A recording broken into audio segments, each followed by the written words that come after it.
Olá viva, bem-vindo ao vídeo número 25 e hoje começo este vídeo com uma pergunta. Já reparaste que há algumas pessoas que têm muita dificuldade em lidar com o silêncio? É verdade, e apesar de nós sabermos que o silêncio não será só a ausência total de ruído, conseguimos perceber que há muitas pessoas que têm uma necessidade muito grande de estar sempre a fazer qualquer coisa, a ouvir qualquer coisa, a ver qualquer coisa e não criam muitos espaços para aqueles momentos connosco próprios. E é sobre isto que vou falar neste vídeo, fazendo também aqui alguma referência e uma ponta em relação àquilo que é a tecnologia e aquilo que é a importância do bem-estar, principalmente para as nossas crianças e jovens. Para começar, é importante referir que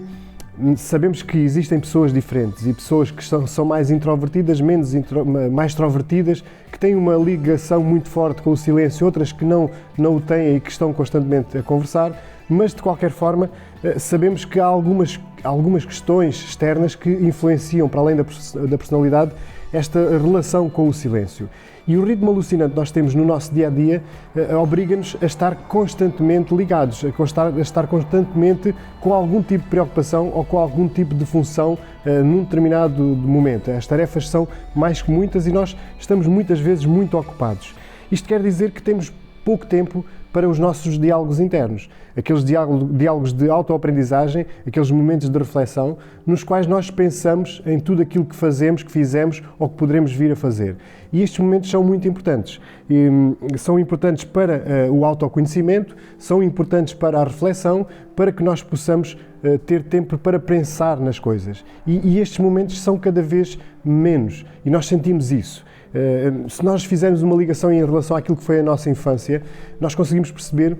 e quem cresceu nas zonas de campo consegue perceber que havia muitos momentos em que nós estávamos connosco próprios e este contacto com a natureza, com o simples facto de estarmos a ouvir os animais, o vento, o contacto com um riacho, este som do riacho, obriga-nos a pensar bastante naquilo que estamos a fazer, naquilo que podemos fazer, sem ter outro tipo de pensamento que não seja o nosso próprio pensamento. E isto é importante, estes momentos são muito importantes porque nós necessitamos desse contacto, nós necessitamos desses momentos para poder crescer. Não quer dizer que hoje em dia as pessoas sejam piores do que antigamente. Não quer dizer que as gerações sejam más e outras melhores, porque sempre houve esta diferença de gerações. A minha geração, por exemplo, era a geração rasca e neste momento o país teve uma evolução brutal à conta desta geração rasca. Portanto, não podemos conotar ou dizer que as gerações atuais, por terem muito contacto com a tecnologia, por terem poucos momentos de silêncio, que sejam no futuro uma geração má. Nada disso, até porque existem alguns sinais de que nós podemos ter cada vez mais gente competente para poder evoluir. Eu tenho essa esperança, não sou crítico em relação às gerações, eu gosto de perceber que em cada geração há sempre elementos mais positivos, menos positivos, uns com mais competências do que outros, mas sempre foi assim. Neste momento o acesso ao conhecimento é muito maior e por isso não gosto de conotar as gerações. De qualquer forma, há aqui algumas questões que são os problemas, os obstáculos que eles confrontam, que são muito diferentes daqueles que nós tivemos na nossa infância. E por isso mesmo, o papel da tecnologia atualmente é enorme, obriga-os a ter uma hiperatividade mental quase constante e isto quer dizer que nós não temos muito controle sobre aquilo que os nossos filhos e alunos estão a fazer num determinado momento, porque este contacto com as radiações, com a tecnologia de forma constante, poderá vir a ter impactos muito, muito grandes. Então, aquilo que normalmente nós temos que ter em conta é ajudar estas crianças e jovens de alguma forma para que, ao nível da sua saúde e do seu bem-estar, nós possamos ter um papel decisivo e importante para que eles consigam viver melhor. Uma boa forma de tentar observar se as crianças e jovens que nós acompanhamos têm uma ligação fraca com o silêncio é tentar, de forma dissimulada, observar os momentos do dia e tentar perceber se efetivamente esta criança ou este jovem está a ter momentos de diálogo interno, se está a ter momentos de reflexão ou se, por outro lado, está sempre a ocupar o seu tempo de maneira a que não exista esse silêncio. É importante verificar isto para tentar perceber com o que é que lidamos e de que forma é que nós podemos ajudar, porque apesar de ser bastante difícil passar esta mensagem para os mais novos, eu creio que o nosso papel principal é ajudá-los e sensibilizá-los para estas questões relacionadas com a importância do silêncio, mas sobretudo de proporcionar alguns momentos de contacto com a natureza, porque no meu ponto de vista, eu creio que esta ligação com a natureza pode ser potenciadora de momentos de diálogo interno.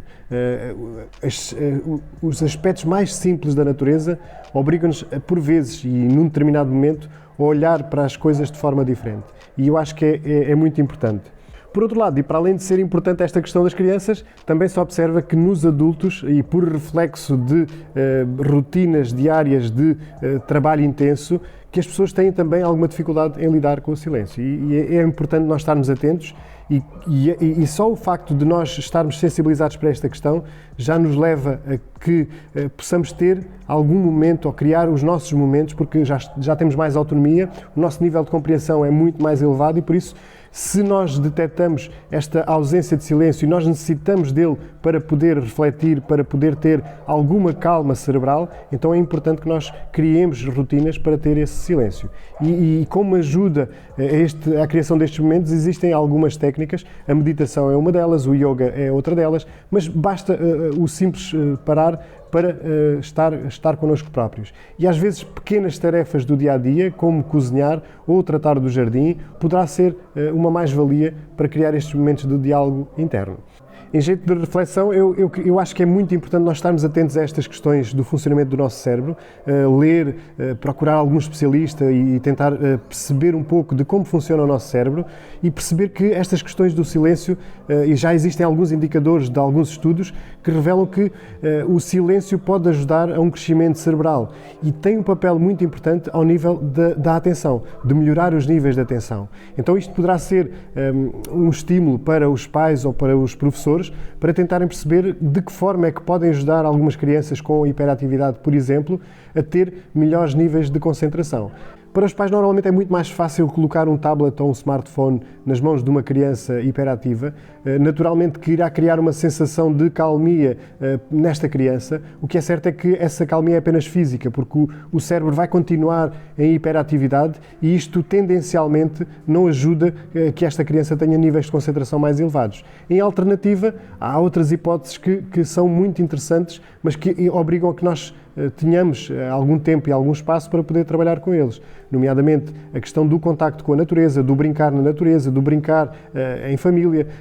todas estas atividades que desliguem esta criança da tecnologia podem ser importantes, não são decisivas e não são instantâneas, mas podem ser importantes para que esta criança a pouco e pouco consiga lidar com o silêncio, consiga lidar com momentos de calmia,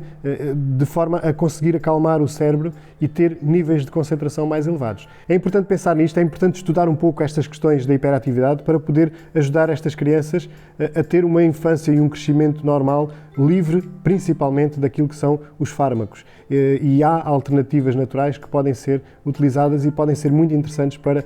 este tipo de problemática. De qualquer forma, esta ligação de hiperatividade com tecnologia está a ser estudada e provavelmente terá alguns impactos e é importante nós estarmos atentos a tudo isso. Se gostaste deste vídeo e se tens alguém que provavelmente possa ter interesse neste tema, então partilha para poder fazer chegar esta mensagem que é apenas uma opinião baseada naquilo que é a minha experiência nas escolas, mas que poderá ser pelo menos um ponto para reflexão, para pensar de forma diferente em relação àquilo que é a necessidade e a importância do silêncio e também aquilo que tem a ver com as crianças hiperativas e a ligação dessa hiperatividade com a utilização excessiva da tecnologia dos ecrãs. Se gostas deste tema, se este tema faz algum sentido, eu vou deixar agora aqui no final o vídeo, um dos vídeos deste desafio de 31 dias, 31 vídeos, que é o vídeo 8, onde eu falo um pouco do tempo no ecrã e das questões relacionadas e dos perigos associados ao excessivo uso destes ecrãs. Então, obrigado por estares aqui e até ao próximo vídeo.